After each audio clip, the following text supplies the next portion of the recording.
استاد محمد یا شیخ محمد العریفی، یکی از علمای جوان، خوشفکر، خوش بیان، خوش اخلاق، خوش برخورد، میگه در یک سفری به اروپا و غرب میرفتم با دوستی، در هواپیما نشستیم، هواپیما کم کم اوج میگرفت در آسمان. یک دختری نیمه اوریان با لباسی زننده مهماندار هواپیما بود، عرب مسلمان بود، آمد خیر مقدم گفت. نمیتونستیم نگاش بکنیم، نمیتونستیم سرمان بندازیم پایین. خیلی لباسش زننده بود، نیمه اوریان و لباس نازک و تنگ و فشرده. امروز خیلی از زنها و دخترای مسلمان هم میپوشن. میگه به رفیقم گفتم برادر نظرت چیه؟ این خواهر مسلمان با این وضعیت نصیحتش کنیم، تذکر بهش بدیم. میگه دوستم بهم گفت که جناب شیخ این از نصیحت گذشته، خودتو خسته نکنید، از نصیحت گذشته. گفتم نه. همجور با هم کلنجار رفتیم تا اینکه عزم و جزم کردم که این خواهر مسلمان ماست، پاره تن ماست، ناموس اسلامه، نباید ازش بگذریم. چه بسا این خواهر در هواپیما به سفر غرب اروپا مشروبم ارائه بکنه برای فروش، سیگارم برای فروش ارائه بکنه. میگه وقتی دختره برگشت گفتم خواهر ببخشید یه هدیه قبول میکنید؟ کمی مکث کرد، گفت که هدیه چه باشه؟ میگه تو کیفم یک نوار بود، یادم آمد که یک نوار سخنرانی تو کیفمه. ارزش نوارها رو دست کم نگیرید، با کیفیت خوب ضبط کنید. هر کسی 100 تا نوار در راه خدا تکثیر کنه بده، در خونه ها بده، یه روزی نگاه میکنن. اگر نوار ضبط باشه که تو ماشینا میتونن گوش بدن. میگه نوار در آوردم، گفت این چیه؟ گفتم این نوار عنوانش اینه: اوصاف و نساء الجنه، اوصاف زنهای بهشتی. میگه وقتی تحویلش دادم خیلی متواضع، با ادب، با کلاس تشکر کرد، برداشت و رفت. میگه خیلی خوشحال شدم. به دوستم گفتم دیدید گفتی از نصیحت گذشته ولی هدیه رو قبول کرد. میگه بعد از ربع ساعت برگشت، گفت ببخشی برادر یه نوار دیگه نیست؟ گفتم همین یکی بیشتر نبود؟ گفت نه این که بله جای خودش، ولی یه نوار دیگه جفتی این نوار. گفتم منظورت نمیفهمم. گفت نوار اوصاف رجال الجنه، سخنرانی که درباره اوصاف مردان بهشتی باشه، زن بهشتی، مرد بهشتی. گفتم سبحان الخالق. چه میگی که این دختره خانمه رفته عقب هواپیما با اون دوستش که مرده، اونم مسلمانه، از کشور عربیه، اونم مهماندار یا سرمهماندار هواپیماست. گفته یه آقایی به من هدیه داده اوصاف زنهای بهشتی، اون بهش گفته برو نگاه کن اوصاف مردان بهشتی نداره؟ حالا چند هزار پا بالان، 30,000 پا پشت ابرها نزدیک به خداوند. اونجا صحبت از دین و توبه داره میشه. انسان وقتی مبارکه، حضرت یوسف علیه السلام مبارک بود، در زندان دعوت توحیدی راه انداخت. 30,000 قدم بالا، بالای ابرها. مقصد یک کشور غربی و اروپایی. باید این خواهرمون رو نجات بدیم. از نصیحت گذشته؟ نه، هیچ کسی از نصیحت نگذشته. خدا نکنه نصیحت از جامعه ما برداشته شود، خجالت بکشیم که همدیگر رو نصیحت بکنیم و تذکر بدیم. فاتحه جامعه خونده شده،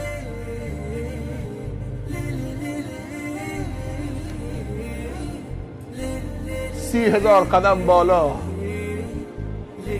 5 دقیقه طول نکشید نوار تحویل گرفت، خود اون دختر یک داعی شد. گفتم معذرتم یا اختی، خواهرم معذرت میخوام، همین یک نوار بیشتر نبود، شرمنده‌تم. وقتی رفت به اون دوستم گفتم حالا چی میگی؟ بعد به دوستم گفتم حالا یه خدمت دیگه مانده که برای این خواهرمون انجام بدیم. گفت خود تو نصیحتش کردی، نوار بهش دادی، استقبال کرد، تقاضای دوم کرد، دیگه چی مانده؟ گفت حالا برای چرخوندن دلش، این ارشادش بود، حالا برای اینکه دلش از این طرف بچرخه به طرف خدا و هدایت تو دلش بیاد، حالا باید دست دعا بلند بکنیم. 30,000 قدم بالا. چه بسا همین خواهر قوطی های خمر و شیشه های ودکا رو در یک سبد سینی برای مسافرین عرضه می کرد. باید خیرخواه هم باشیم. گفتم به دوستم حالا دو دستت بلند کن. دیگه دو دستمون رو بلند کردیم، 30,000 قدم بالا، همجور تکون میدادیم. خدایا این کنیزی از بندگان توست، این ناموس اسلام است، این آبرو و شرف امت اسلامی است. خدایا به این حال افتاده، در معرض چشم‌کناری گرگ صفتان واقع شده. خدایا چه بسا شاید تقصیر از ما بوده علما. خدایا کمکش کن، اون را به آغوش اسلام و لباس شرم و حیا و عفت پاکدامنی باز بگردان. همینجور دستمون میتکندیم، التماس از خدا میکردیم، چون در حدیث آمده که قلوب العباد بین اصبعین من اصابع الله، دلهای بندگان خدا بین دو انگشتان خداست. باید التماس خدا بکنیم تا بچه هامونو هدایت بکنه. میگه همینجور که دستمونو میتکندیم خالصانه، هیچ منفعتی دیگر نبود، برای خواهرمون دعا میکردیم، احساس کردیم که همین خواهر بالای سرمون ایستاده، اما خیلی مؤدب بود، دعای ما را قطع نکرد تا اینکه دعامون تمام شد. میگه رو کرد به من گفت که برادر شما دعا میکردید؟ گفتم بله خواهرم، ما دعا میکردیم. تعجب کرد، تو هواپیما بالای ابرها دعا میکردید؟ گفتم بله خواهرم دعا میکردیم، برای شما دعا میکردیم. برای من؟ دیگه لحظه عقب کشید، تعجب کرد. برای من؟ ولی برای شما خواهرم دعا میکردیم. تعجب داره؟ نه. اما تعجب نداره. ولی گفتم اما یعنی چی؟ بگو چه تو دلته؟ خوب گوش بدم برادرها و خواهرها. میگه این خواهر مسلمان برگشت گفت اما برادر، من یادم نمیاد در طول عمرم کسی برای من دعا کرده باشه. این اولین بار دارم میبینم کسی به من میگه برات دارم دعا میکنم. گفتم نه خواهرم، این وظیفه ماست، جای تعجب نداره، این واجب شرعی ماست. اللهم اغفر للمسلمین و المسلمات و المؤمنین و المؤمنات.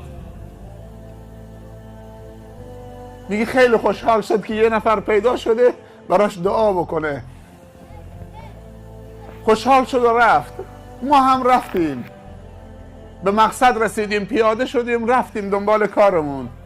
بعد از چند ماه برگشتیم به همون کشوری که مبدأ بود. گذرم افتاد توی یک مرکز بزرگی. میگه وقتی که وارد مرکز شدم، از توی یکی از اتاقها و غرفهاش یک خواهر محجبه‌ای با چهره نورانی در آمد، اومد جلوم ایستاد، گفت جناب شیخ السلام علیکم و رحمت الله تعالی و برکاته. گفتم و علیکم السلام خواهر. خیلی خودحالی برخورد کرد، مثلی که منو میشناخت. هرچی فکر کردم کجا دیدم این خواهر رو یادم نیامد. گفت جناب شیخ مثل این که منو به یاد نمیاره. گفتم نه معذرت میخوام، میشه خودتون رو معرفی کنی؟ گفتم که شیخ میگه که گفت که من همون خواهری هستم که تو هواپیما اون هدیه ارزشمند عمر منو به من دادید، اون نوار اوصاف زنهای بهشتی. من همون دخترم. شیخ میگه که همینجور سیخ شدم.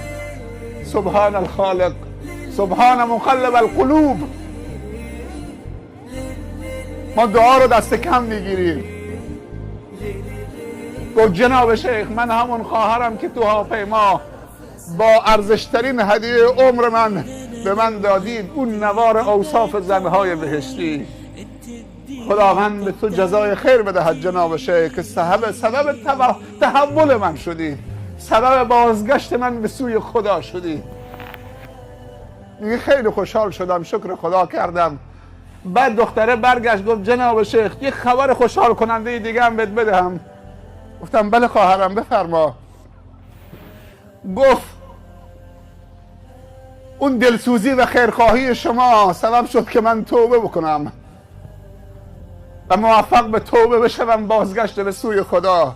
اما سبب خوشحال کننده دوم این که نه تنها خودم توبه کردم، بلکه 3 تا از اون خواهرانی که همکار من بودن، تو اون کار با هم کار میکردیم، اون 3 تا هم توبه کردن. 4 نفری با هم به سوی خدا برگشتیم و الان تو این مرکز داریم کار میکنیم. از حقوقش هم گذشتیم. یک آرامش چند برابرم خدا روزی داره میده. واقعا خداوند مقلب القلوبه. دست به دامان خدا برای نجات بچه هامون بشویم، برای نجات خودمون بشویم، برای رشد و توسعه جامعه اسلامیمون بشویم. اگر جوانامون هدایت بشوند، باور بکنیم هر روز ما عیده. ولی اگر خدای نکرده یک نفر تو گروه مست باشه، تو کوچه ها بیفته، یک نفر سیگاری اهل دود باشه، یک نفر تجارت مشروبات بکنه، باور بکنه اگر هر شبم بزنیم و بکوبیم و خوشحال باشیم، اون عزاداری واقعی است. ای اسلام ای دین جاودان، ای راحت پر جود و تبا.